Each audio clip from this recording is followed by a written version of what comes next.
Hey guys, so now we're going to talk about Porter's five forces and how they tie to your decision on what the market is.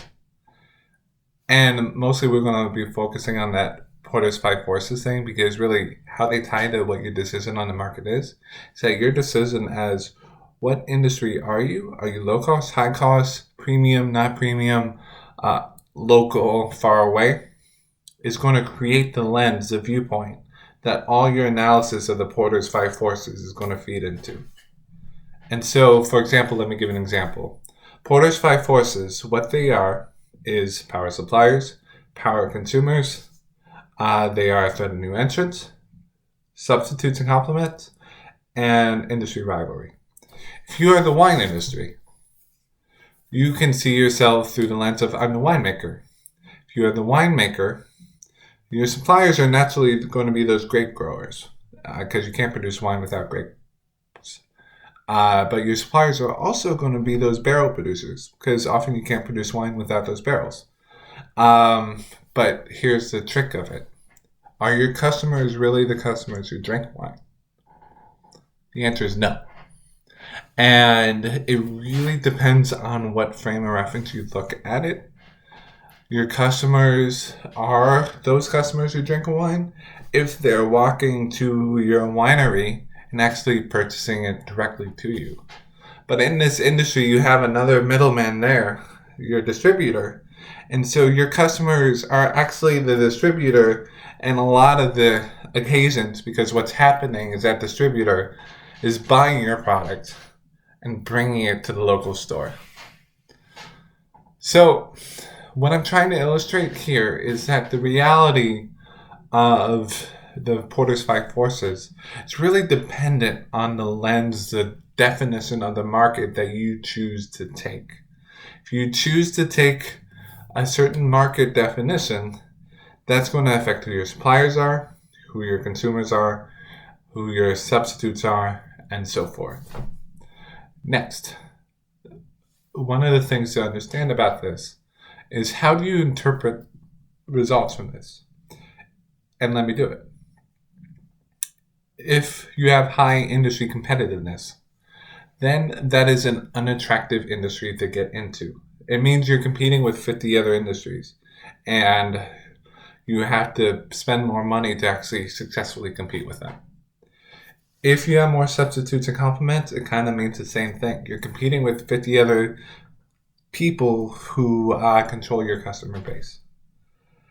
If the power of buyers is high, it means buyers can control you a lot. They can move somewhere else if they don't like what you do, and they can go across seas if they don't like what you do. They can do whatever they want if they don't like what you do. So they have a lot of power. If they have a lot of power, you don't.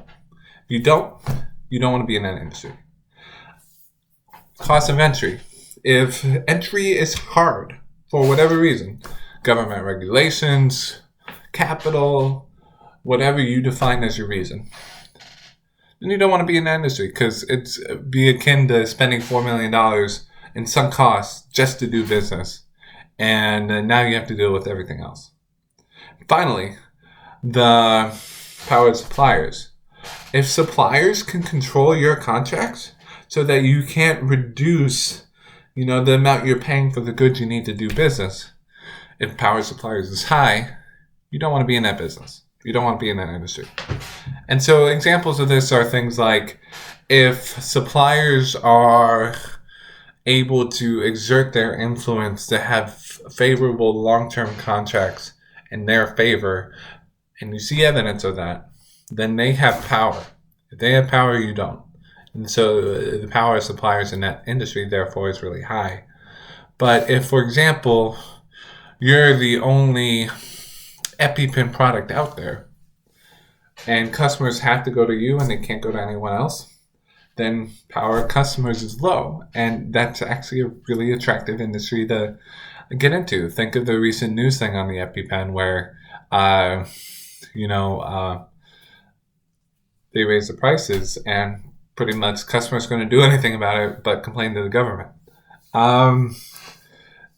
because they needed the product. They were the only sort of producer of that product. This is why a lot of companies go into patents so that nobody else can have their product. And so if you want their product, you have to go to them. That's why patents exist.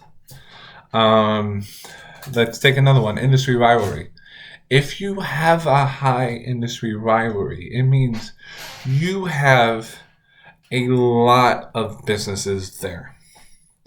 If you have a lot of businesses there, it means that you're competing with, in the wine example, the next wine brand or the next wine brand for one customer's attention. If you have, and let's use the example of government contracting, if you have 10,000 businesses aiming for that one government contract, then that industry rivalry is so high that it's not an attractive industry to get into. Why would you want to compete with 10,000 other industries for that one government contract? Power buyers. The government in government contracts is a buyer. It is buying services from the contractors that it contracts out from. So, if they have a lot of power, if they can choose between 20 different companies and they choose one because of the nature of the government contract, they can choose whatever cheaper one they have, and they don't have to tell you if they like it or not, or if they like what you do or not. They don't even have to help you as a company get into that market space. That power of that government, power of buyers, is incredibly high then, because they get to choose which contract they want, and they don't have to tell you a thing. Information is a key part of this. So if, in this example of the power of buyers, if the government is able to keep information from you and you see examples of that, then they have more power.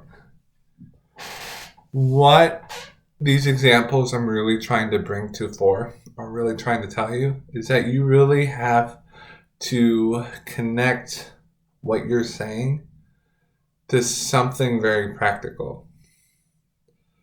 The government has a lot of power because the government doesn't have to tell you squat. But the power of buyers also has a lot of power because they're often the only consumer in an industry where 30 suppliers are trying to compete against for that one spot. And this is how the flow of the argument with the Porter's Five Forces has to take. What I'm really basing this off of is this part in the textbook.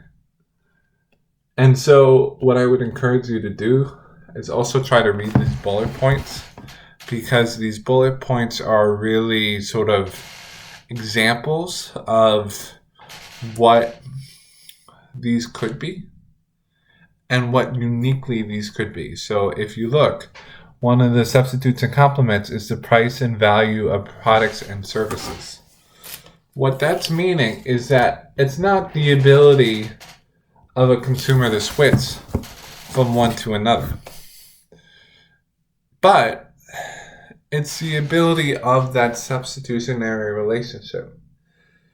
Is that price of Pepsi already higher than what you're putting your stuff on the market for?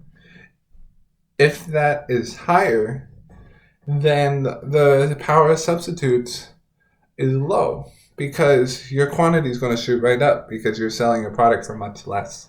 A good example of this is China's sort of price fixing thing that Trump always talks about.